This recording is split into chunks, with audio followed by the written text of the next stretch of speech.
Now to the Menendez brothers case, we're hearing new audio of them speaking from behind bars as the Los Angeles District Attorney says he'll review new evidence while considering resentencing the brothers. Dan Abrams is standing by after this report from Kana Whitworth. Good morning, Kana. Yes, George, good morning to you. So now in their 50s, Erik and Lyle Menendez are featured in a new Netflix documentary reflecting on the trial that put them behind bars for life with no possibility of parole. I remember when the verdict came down. It was first degree. It was so daunting that I was in shock. For the first time in 30 years, Lyle and Erik Menendez is speaking out amid renewed interest in the infamous murder case that captured the world's attention. I went to the only person that has ever helped me, that has ever protected me. And then ultimately this happened. He was arrested because of me. I wanted to die. In a way, I did not protect Lyle. Audio tapes are part of the Menendez brothers' new Netflix documentary. The siblings who shot and killed their parents in their Beverly Hills home in 1989, opening up about what they said on the witness stand in the historic televised trial. Erik reacting to his brother's testimony. I remember when he apologized to me on the stand for molesting me. He had never said he was sorry. The trial making headlines again 3 decades later as Los Angeles County District Attorney George Gascon's office evaluates new alleged evidence and public calls for resentencing. We're not saying that there was anything wrong with the original trial.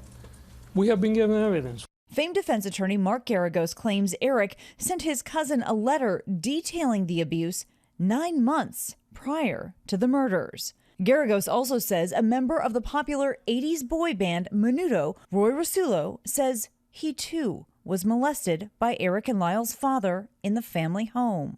Adding to a growing call for the alleged abuse the boys suffered at the hands of their own father to be reevaluated, they claim it went on for years and that they feared for their own lives.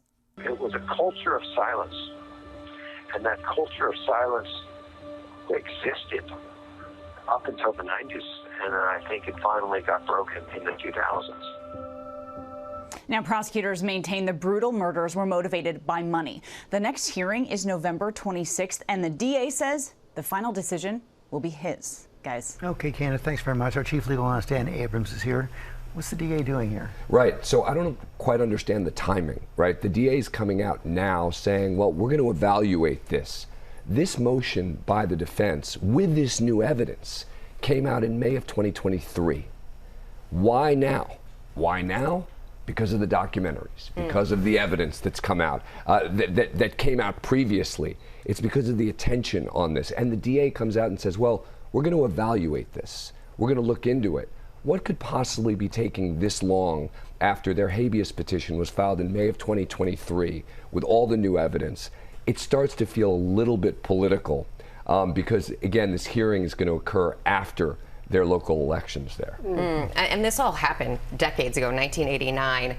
There's support now, and in a very different way for the Menendez brothers than there was back then. Yeah, and I think that's because the claims of abuse are starting to seem like they were true.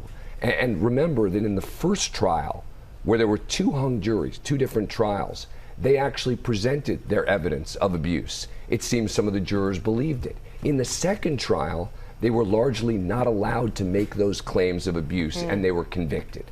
And so if you view it through that prism, you can see why a lot of people would say, wait, that seems really unfair, considering in particular this letter that was sent by Erik Menendez, it seems 8 months before this happened, talking about abuse. That sure does seem to support the brothers' claim that this is exactly what happened. So Dan, what's next? Well, the next question is going to be, are you talking about a possibility of a new trial?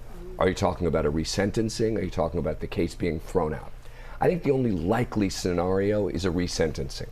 They're not going to have a new trial of the Menendez brothers, and I also think their conviction's not going to get thrown out. But I think that that's a very likely possibility here, is that they get resentenced and potentially freed. We will see what happens. Yeah. All right, Dan. Our thanks to you as always.